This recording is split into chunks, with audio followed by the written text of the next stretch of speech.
you noticed how tired you feel? Even on days when nothing dramatic happened? You slept 7 hours, you answered your emails, you went to work, you paid your bills. You didn't fight with anyone. And yet, by 8:30 p.m., you're mentally done. Not collapsing, not depressed, just drained. Most people call that burnout. But what if it isn't? What if you're not exhausted from doing too much? What if you're exhausted from maintaining a life you never consciously chose? It usually starts in a very reasonable way. You graduate, you get a stable job, maybe $60,000 a year, maybe 45,000 euros. After tax, it becomes something smaller. Let's say $3,800 a month hits your bank account. Then life organizes itself around that number. $1,600 for rent or mortgage, $450 for a car payment or lease, insurance, groceries, phone plan, streaming subscriptions you barely use, gym membership you feel guilty about, a few dinners out because you deserve it. And just like that, $3,800 quietly disappears. Not recklessly, not irresponsibly, just normally. You're not living extravagantly, you're living correctly. And that's the problem. Because once your monthly life costs $3,500, you don't have a career, you have a maintenance contract. You wake up each day not to build something meaningful, but to protect a structure that already exists. The apartment, the car, the lifestyle baseline. And here's the subtle shift that happens in your mind. You stop asking what you want, you start asking what you can afford to risk. That's not burnout, that's quiet containment. Psychologically, this makes sense. Humans are wired for stability. Once your brain adapts to a certain standard of living, it treats it as survival. The rent isn't just rent, it's security. The car isn't just transportation, it's identity. The job isn't just income, it's protection. So even if the job drains you, even if the routine feels empty, your brain whispers, "Don't disrupt this. It's safe."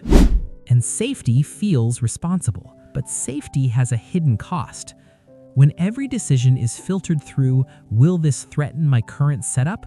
you slowly trade long-term fulfillment for short-term stability. You stay in roles you've outgrown.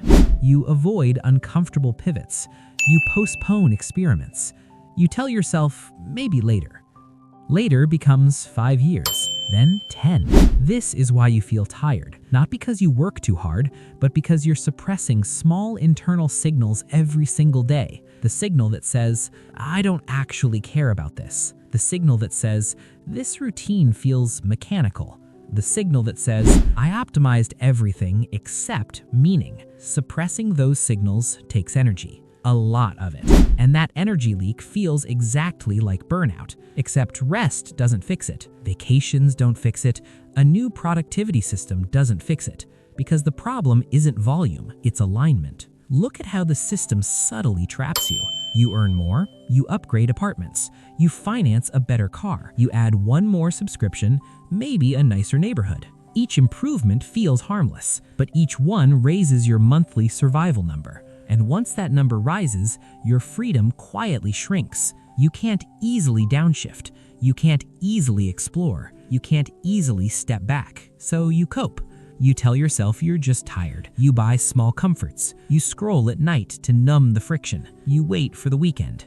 This is not failure, it's adaptation. But adaptation isn't always growth. Quietly intelligent people approach this differently. Not dramatically, not rebelliously, just deliberately. They treat lifestyle upgrades as permanent commitments. Before increasing rent, they ask, "Would I still choose this job if this payment locked me in for 5 years?" Before financing something new, they ask, "Is this increasing my freedom or reducing it?" They understand something simple. Every reoccurring expense is a future obligation of time. If your car costs $500 a month after tax, that might represent 15 hours of your life each month. If your rent locks you into a stressful role, that's not just housing, that's leverage against your choices. They don't avoid comfort. They just avoid comfort that removes optionality, because optionality is energy. and energy feels like motivation. When your monthly baseline is lower than your income, you don't just have savings,